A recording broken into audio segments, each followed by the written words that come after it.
Those that were made that wasn't on the bulletin, and that is that the young people need to come tonight at 6 o'clock to prepare for the evening service. We still have a little bit of practicing to do, and so we'd like you all there, and if you want to come early, you can.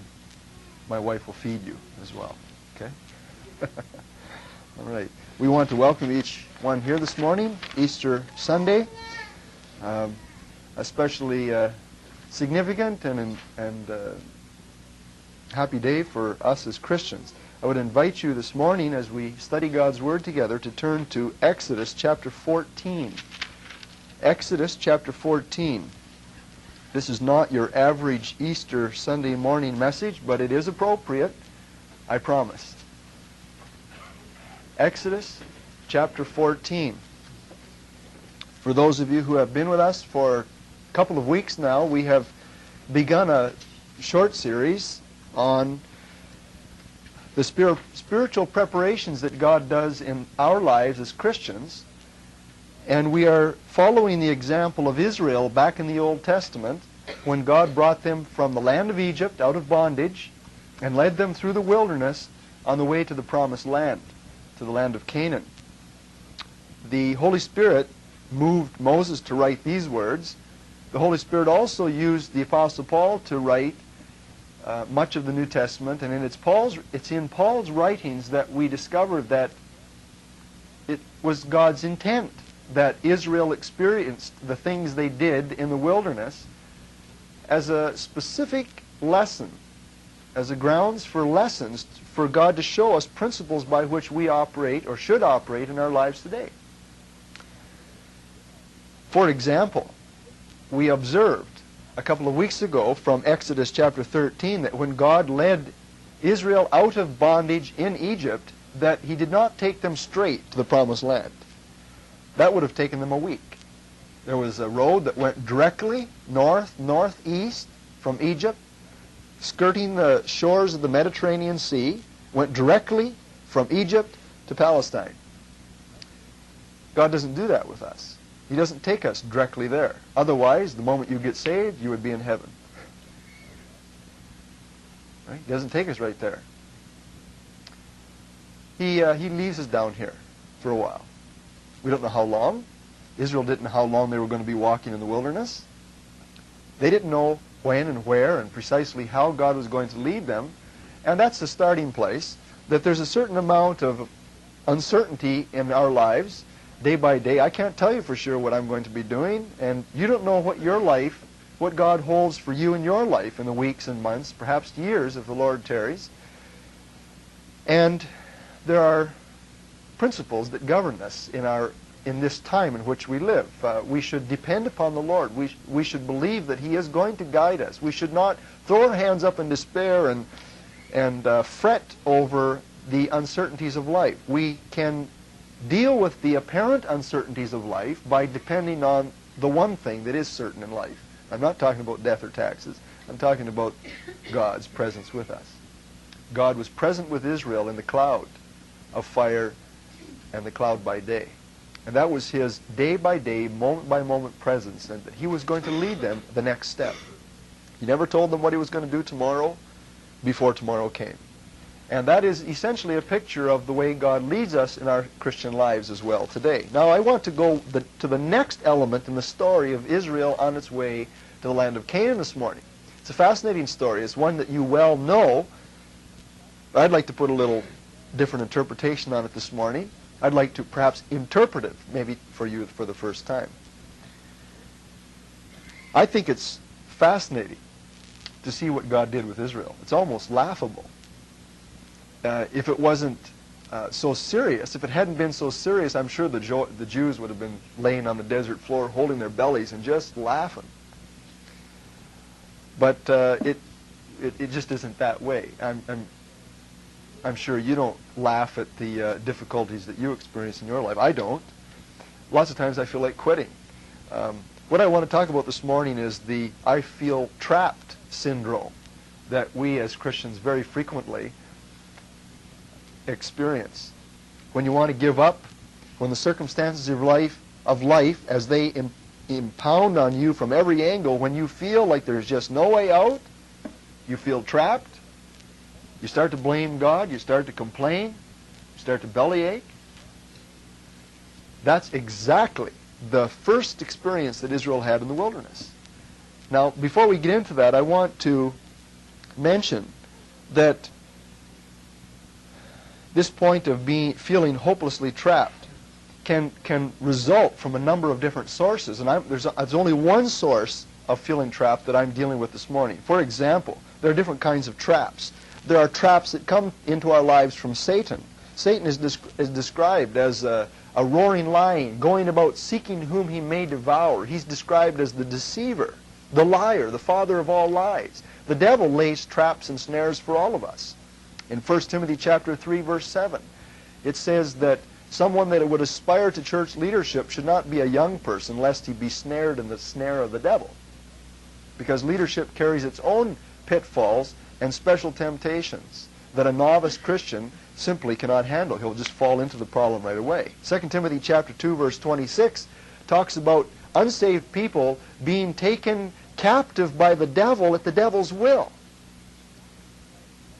And how sad and how real that is today, that there are literally thousands, perhaps even millions of people in our world that are snared, hopelessly ensnared in the tentacles of the evil one, in the occult, in New Age religion, in every false cult, in self-destructive behaviors, in chemical dependencies. These are all parts of the devil's snares. The devil goes about to destroy people.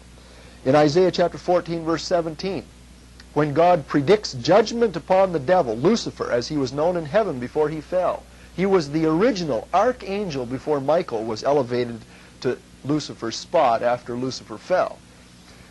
God pronounced judgment upon Lucifer, and he said, someday you are going to go down into the pit. I'm going to cast you into the pit, and all the people down there that you have caused to go down there are going to look narrowly upon you and say, is this the one that made the world to tremble?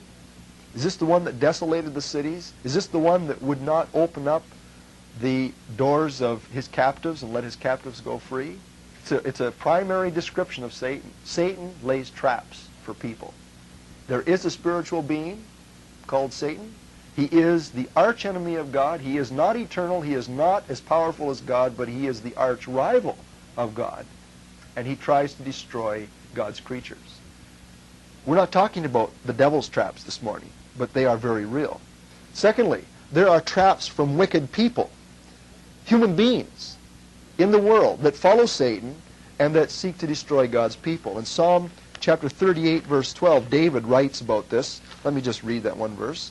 Psalm 38:12.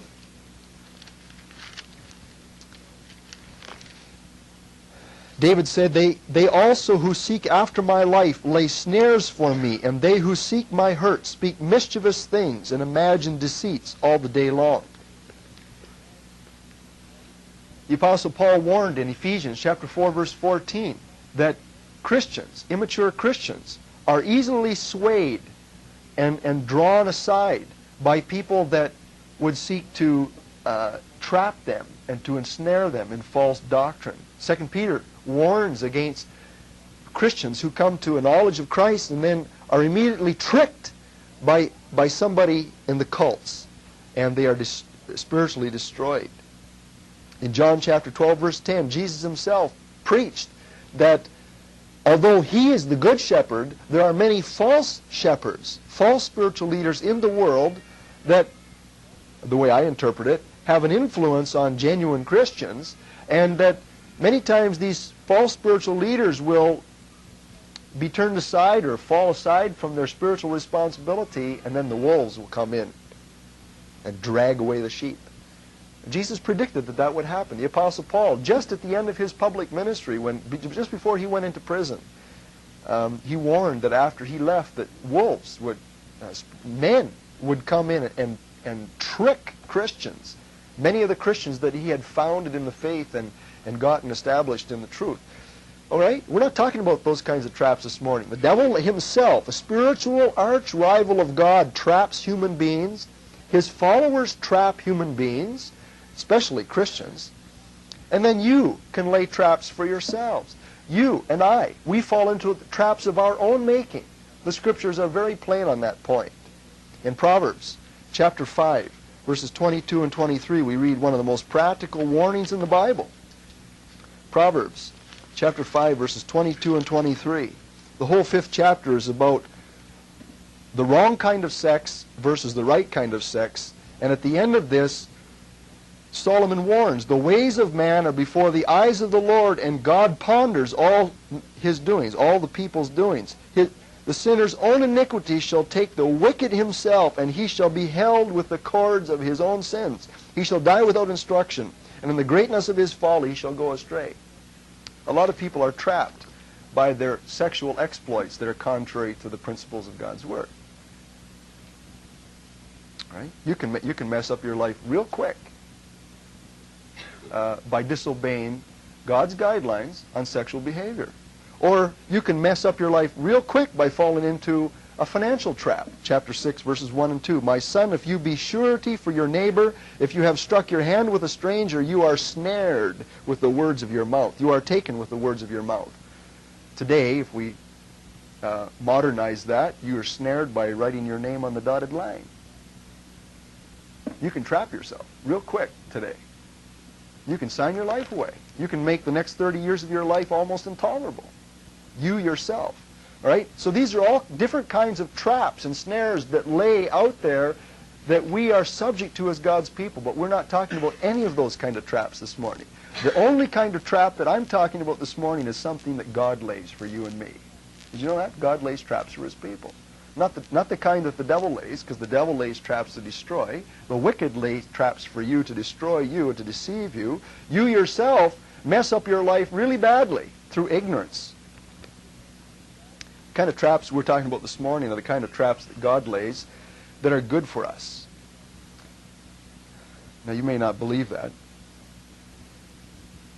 In Hebrews chapter 11, we read in what is known as the faith chapter of the Bible about great heroes of the faith, down through all the New Testament history, men and women that believed God in near impossible situations. There would seem to be no way out.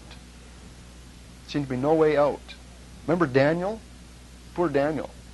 He didn't have to use a colloquial expression, he didn't have a snowflake's chance in hell. I mean, when he was just young, Nebuchadnezzar's horde swept through his country, tore him out of there. He didn't have any chance. The circumstances were beyond his control. And he was taken to the capital of a foreign nation, Iraq. What is Iraq today? And Babylon. And he was taken there apart from his own will, and he was placed into certain situations, and things just happened to him regularly throughout his life. He had no control that the Babylonians were being destroyed by the Persians, right? And he lived through all of that.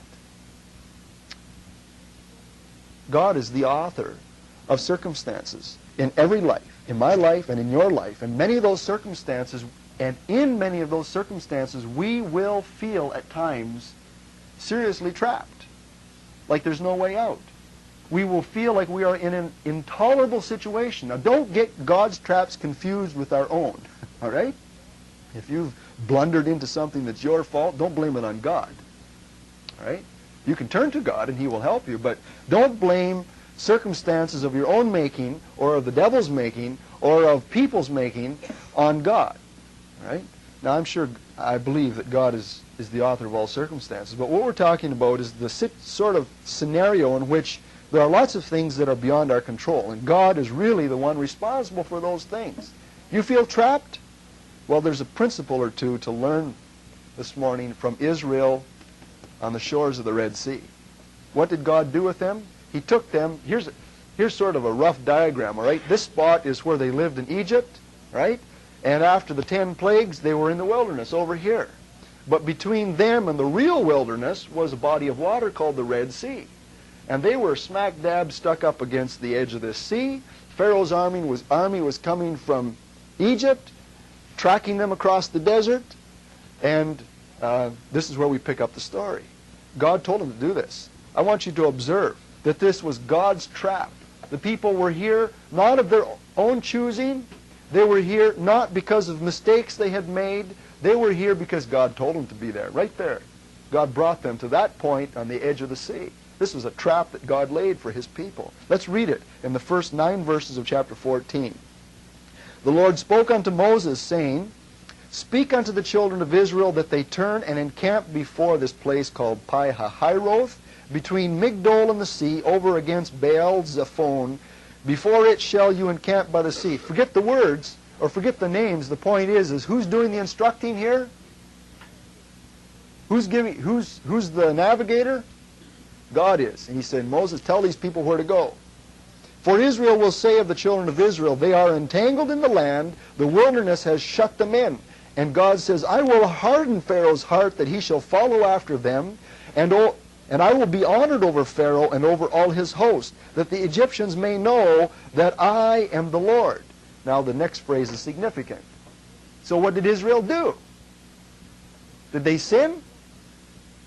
Did Israel sin when God told them where to go? No, they did what God wanted them to do. They obeyed God, and so God says, I want you to go here, and so they obeyed, and they did so. Now we keep reading. And it was told the king of Egypt that the people fled, and the heart of Pharaoh and his servants was turned against the people. And they said, why have we done this stupid thing? I read that in, but why have we done this? That we have let Israel go from serving us. And he made ready his chariot, and he took his people with him, and he took 600 chosen chariots, and all the chariots of Egypt, and captains over every one of them. And the Lord hardened the heart of Pharaoh king of Egypt, and he pursued after the children of Israel, and the children of Israel went out with a high hand. But the Egyptians pursued after them, all the horses and chariots of Pharaoh, and his horsemen, and his army, and overtook them, encamping by the sea beside Pi-hahiroth, before Baal-zephon. There have been many battles lost when retreating armies were caught in a cul-de-sac. When they were backed up against the cliff, no way out. When they were backed up against a body of water and nobody knew how to swim. And the advancing hordes were too much for them. I just finished not too long ago one of Louis L'Amour's books called The Walking Drum. It's a story set back in the Middle Ages of a guy that was supposed to be one of the guys that discovered an ancient recipe for gunpowder. And this guy was the hero of the story, and he went all through Europe, and he ended up one of the only survivors of a famous battle fought on the shores of the Caspian Sea, which is in southern Russia, north of Turkey. And the whole army was wiped out on the edge of the Caspian Sea, and he alone survived. And it just dramatizes it in my own thinking. You know, you can just picture yourself stuck, nowhere to go, and you're totally outnumbered 1,000 to 1. This is exactly the picture of Israel sitting beside the sea. Got it now? Whose fault is this situation? God's. Not Israel's, God's. God is the author of this situation. These circumstances occurred directly as a result of Israel's obedience, not disobedience. And this was a potentially serious, a potentially deadly situation. We have a hard-hearted king. We have a king that's confident of total victory. He's bitter in his past decisions that he's made. His own son has recently been killed within just a matter of days by the God of these people. He's venomous. He has an axe to grind. He wants revenge. He's got a crack army. At least 600 chariots, perhaps 2,000. Who knows how many people. And he's got a horde of unorganized, a mass of slaves with one leader, no experience, running pell-mell in the desert until they come to a situation they can't cross. It's a picture of circumstances today beyond our control. Things that God brings into our lives that we just can't run away from. We didn't ask for it, we got it. Now, this is the important part of the story. How do we respond to a situation like this? How did Israel respond when they found themselves trapped? Verses 10 to 14. We have already seen God's trap. Now we hear Israel's talk. Verses 10 to 14. And when Pharaoh drew near, the children of Israel lifted up their eyes. And behold, the Egyptians marched after them, and they were in great fear. And the children of Israel cried out unto the Lord, and they said unto Moses, because there were no graves in Egypt, have you taken us away to die in the wilderness? Draw a circle around that question mark. Questions are highly significant. First thing they do is they ask a question. What do they do next? They ask another question. Why have you dealt with us this way to carry us forth out of Egypt? Another question. Followed by what? Another question. Verse 12. Is not this the word that we did tell thee in Egypt, saying, let us alone, that we may serve the Egyptians? Now the next one is not a question. It had been better for us to serve the Egyptians than that we should die in the wilderness. Does this remind you of anything you've ever said to God? Does this remind you of an attitude, a sense of values, a response that naturally grows from a faithless heart?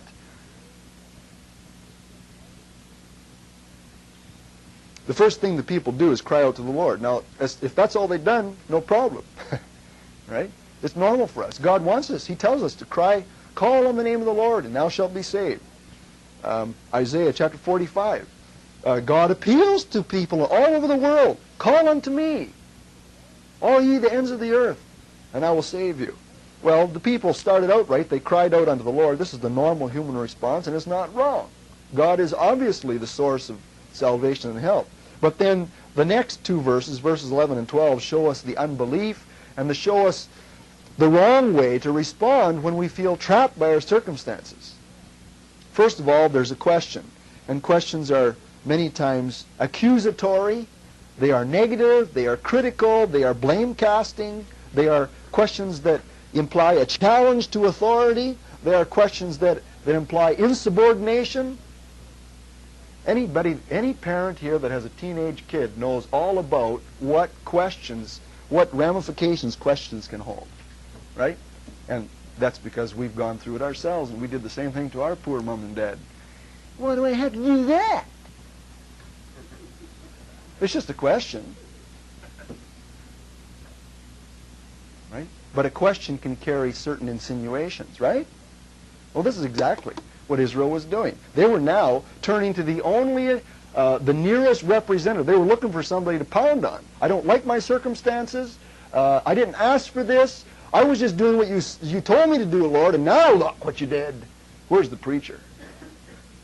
Let's chew on him a little bit. Or, that would be a direct parallel, but, let's talk about mom and dad. Where's my mom and dad? Let's blame it on them. All right? Or something like that. We begin to ask questions. And these questions showed the unbelief, showed the weakness, showed the undeveloped faith of these people. They had believed enough because they had seen these 10 plagues. They had seen the hand of God wreaking havoc among the Egyptians. They had seen the power of God manifested in the elements, right? They had just gone through this back in Egypt. So they had a certain amount of faith, but it wasn't very mature faith, right? And so they were bitterly casting blame. They were questioning Moses' judgment as being God's spokesman. They were boldly challenging his leadership. What do you mean? We told you this would happen, Moses? That was implied in the question. Isn't this what we said would happen when we went into the wilderness? You're going to take us out there and then walk away and take the gold and take the food and leave us sitting in the wilderness. Right? You can just picture it. They're challenging. They're demanding explanations. Whenever you ask the question why, that's a good sign. Stop and take note of your attitude and of your sense of spirituality when you begin to shake your little fist in God's face and say, why? That's exactly what they did. Why have you dealt with us this way? God doesn't always give us answers to that question.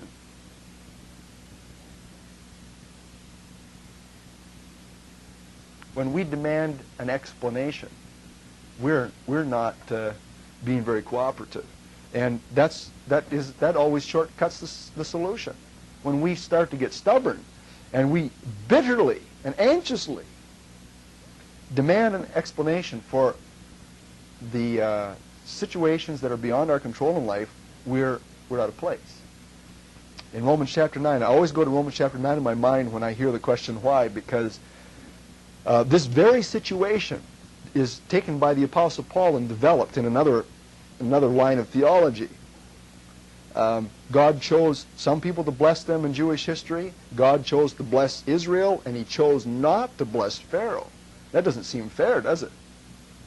And in fact, God said, I'm going to harden Pharaoh's heart, and then God turned around and killed Pharaoh for doing it because God made him do it. Does that seem fair to you? Do you believe in the sovereignty of God? God causes things to happen of his own free will. So he made Pharaoh harden his heart. You read the beginning of chapter 14, verse 4. I, God said, will harden Pharaoh's heart. Verse 5. The heart of Pharaoh was turned against the people. Verse 8. The Lord hardened the heart of Pharaoh. And so it's pretty obvious that God is the one that caused Pharaoh to be such a hard-nosed person. And so Pharaoh just did what anytime God wants something to be done, he'll do it, so he cooperated. He just did what God wanted him to do. He just turned into the enemy, the hater of Israel. And then God turns around and kills this poor sucker for doing what God made him do. Does that seem right to you? Read Romans chapter 9. And the Apostle Paul said, that doesn't seem quite fair. And so, why would God do a thing like that? You start asking the question, why? And the only answer for that is, just a minute, you don't have a right to ask that question. Of a sovereign, all-powerful, all-knowing God who's wiser and smarter and bigger and older than you or I will ever be. You don't challenge his authority. That's the answer. You read it in Romans chapter 9, verses 22 to 24, you'll read that the answer to that is, he's the potter, we're the clay. The clay doesn't have a right to stick up its face in the potter's face and say, don't do that. I don't like that. All right? So anyway, Israel was asking why. That was part of their unbelieving response. They brought up the past. Oh man, this is dirty pool. I once read an article in the Reader's Digest about the dirty ways that spouses fight. And one of the dirty ways to fight is to always bring up the past. I mean, that isn't going to do any good now, is it? I mean, you can't change it. So if you really want to be dirty, bring up the past. Right? Well, this is what they were doing. This is what we said would happen. It would be better if we were back in Egypt. They brought up the past. Right? They were comparing. So we obviously have unbelief. They were actually preferring bondage to freedom. I can't quote the words, but Keith Green, before he died, wrote a song based on this. Does anybody here know the title of it? I think it's I Want to Go Back to Egypt or something like that. Have you heard it? Maybe sometime somebody here will sing it.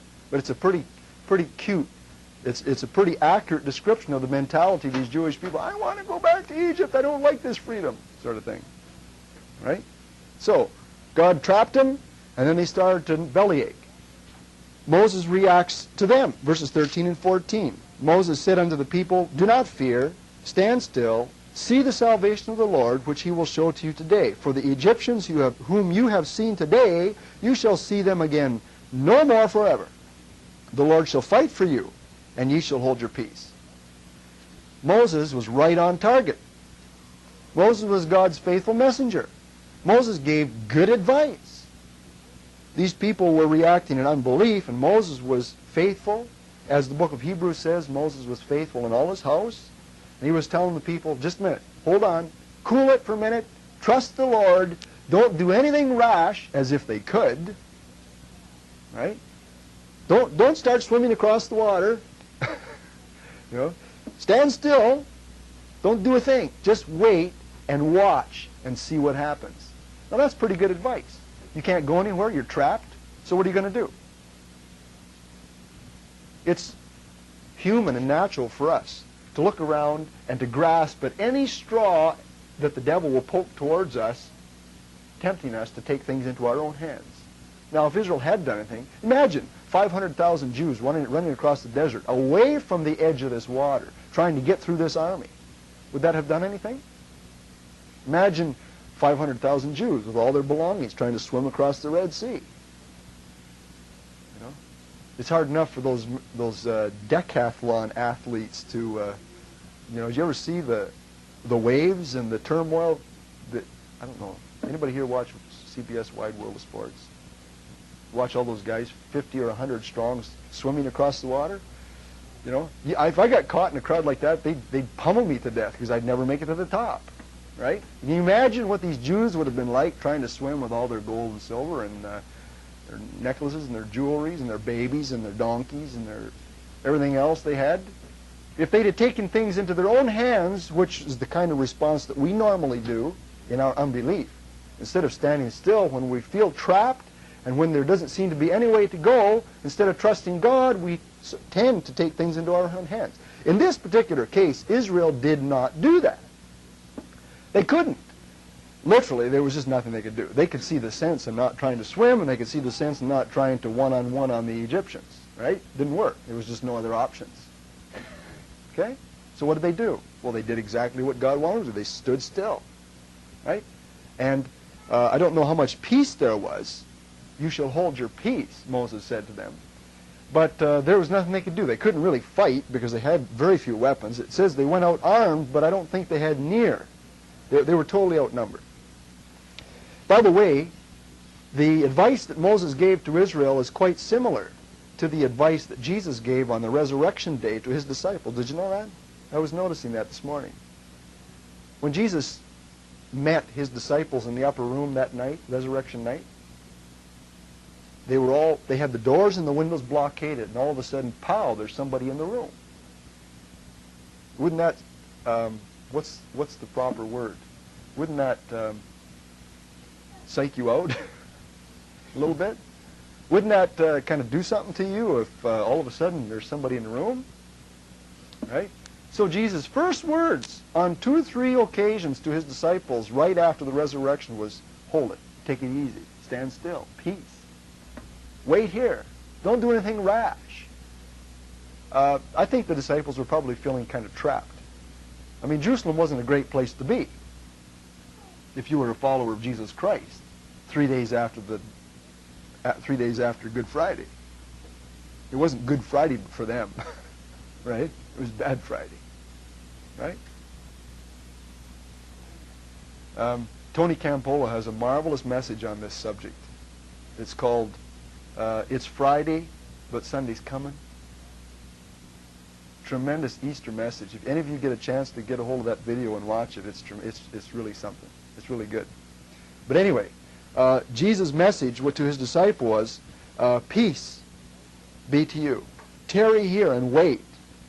The New Testament tells us that we're still to be waiting and occupying until Jesus comes. The New Testament says, just like Moses told Israel, the Lord shall fight for you. Well, Hebrews chapter 2 verse 10 says that Jesus is the captain of our salvation. He's fighting for us today. Ephesians chapter 6 verse 10, be strong in the Lord, it says in the King James, but it's in the Greek, it's in the passive, be strengthened by the Lord for the battle. And watch God's salvation. I'm so I'm so peacefully waiting for Christ to come back and straighten out this horrific mess that's down here. I mean, the poor New Democrats, everybody thought, these guys have never been in power, they're going to do something wonderful when they get in power, and now it's reality, right?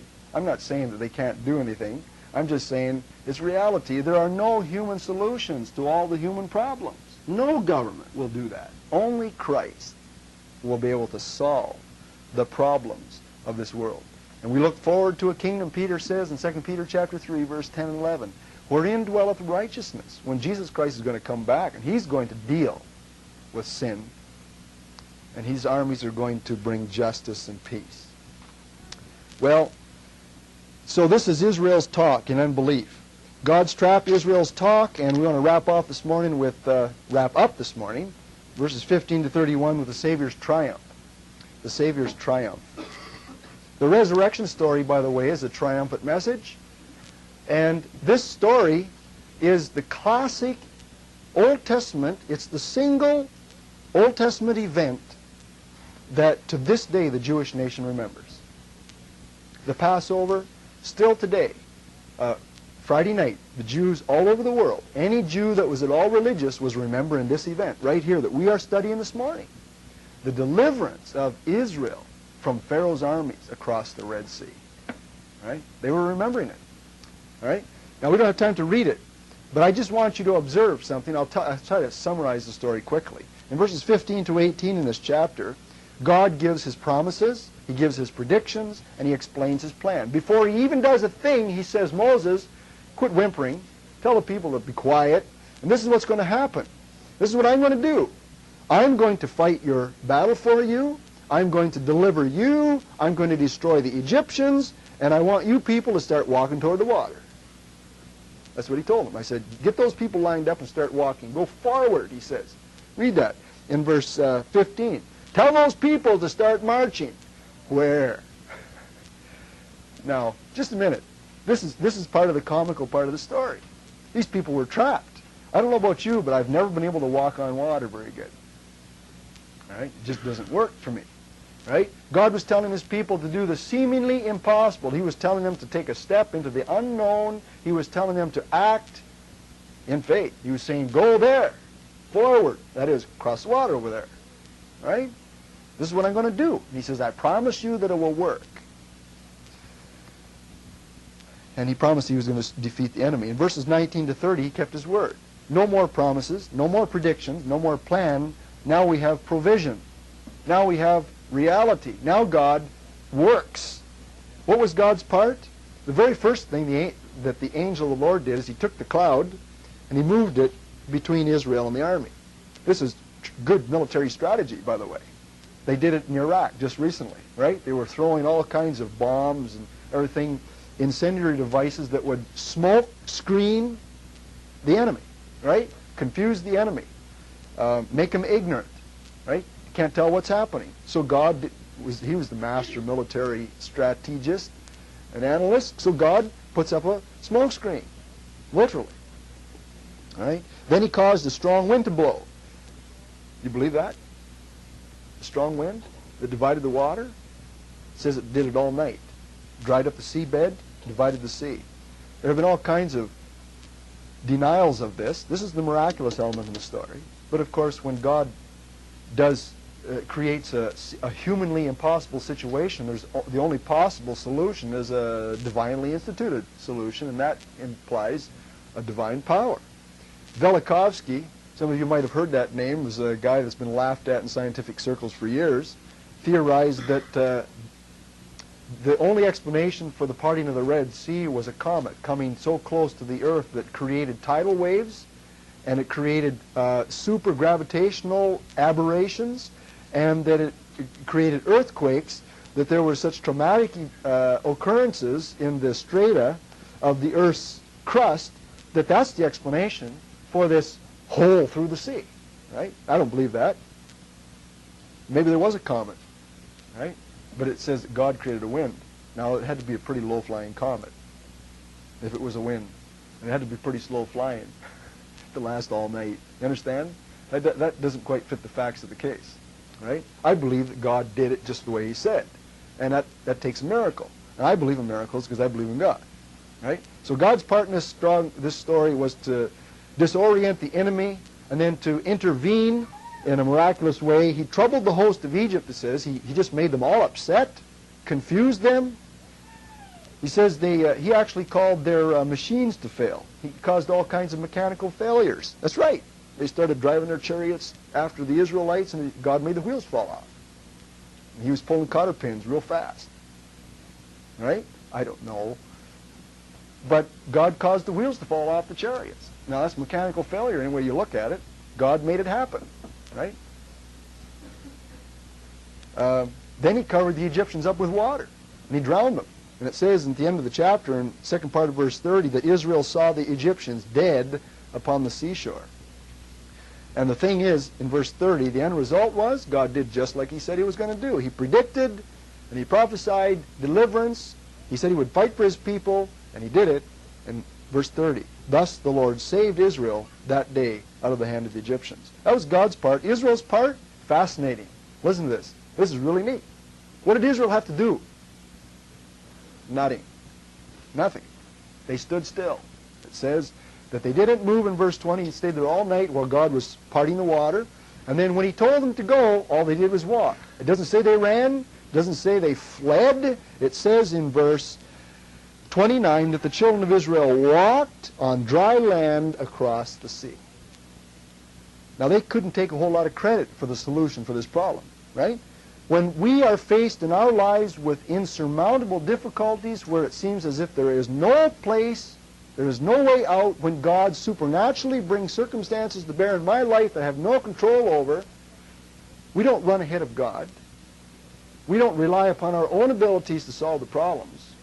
The principle here is that God is going to provide a way out. God alone. Right? Wait until he tells you where to go. Right? Till he shows you where the path is. And God will destroy your enemies. What was the goal of this? There's one verse at the end of this chapter that shows us the great value of this whole episode. Let's read it together. Exodus chapter 14, verse 31. And Israel saw the great work which the Lord did upon the Egyptians. First thing they did, they saw what God did. Secondly, and the people feared the Lord. It caused them to have a deep respect and appreciation for God. Thirdly, and Israel believed the Lord and his servant Moses. It increased their faith. The only solution for God's traps are God's solutions. And there are 3 or 4 unchanging principles that we have seen operating in this story that I believe apply to my life and to your life. Number 1, sovereignly imposed circumstances of life are not accidental. They are not avoidable. There are going to be things that happen to you and circumstances in your life that you cannot get out of. God is going to bring them your way. Number 1.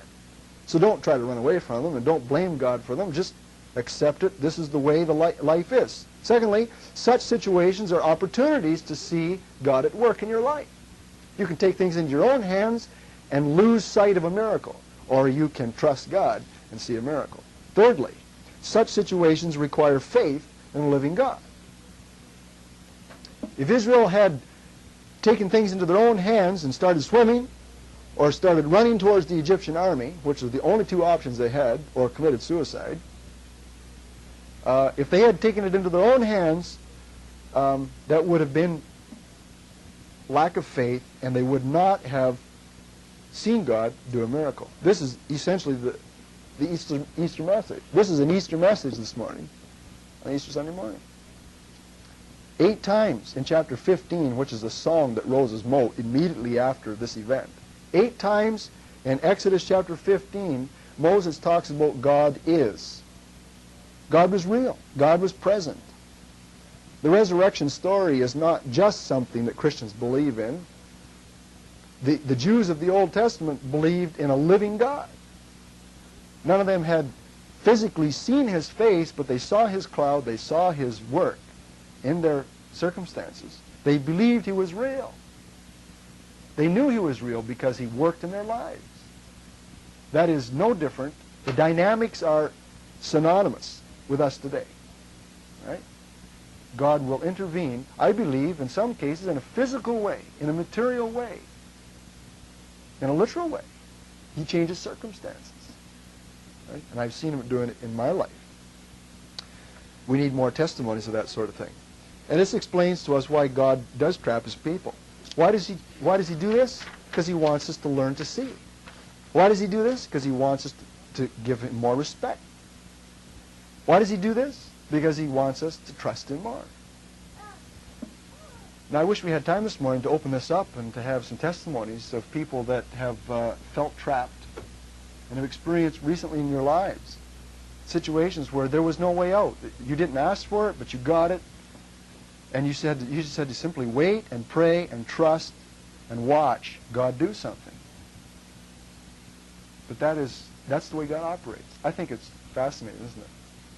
God could take us directly to heaven when we believe, but he doesn't do that. He wants us to develop trust and respect and dependence in our lives as Christians. And that's why the very first experience of Israel in the wilderness was an impossible situation. Okay, you want to be saved? Here. Poof. You can't help yourselves. You're hopeless, helpless, hopelessly dependent on me. And that is a picture of the Christian life. We believe that Jesus Christ rose from the dead. A lot of Christians, however, haven't developed very much faith, nor respect for, nor appreciation for a living God because they take things into their hands. We take things, our circumstances, the attempted solutions into our own hands too often instead of depending on the Lord. I challenge you this morning.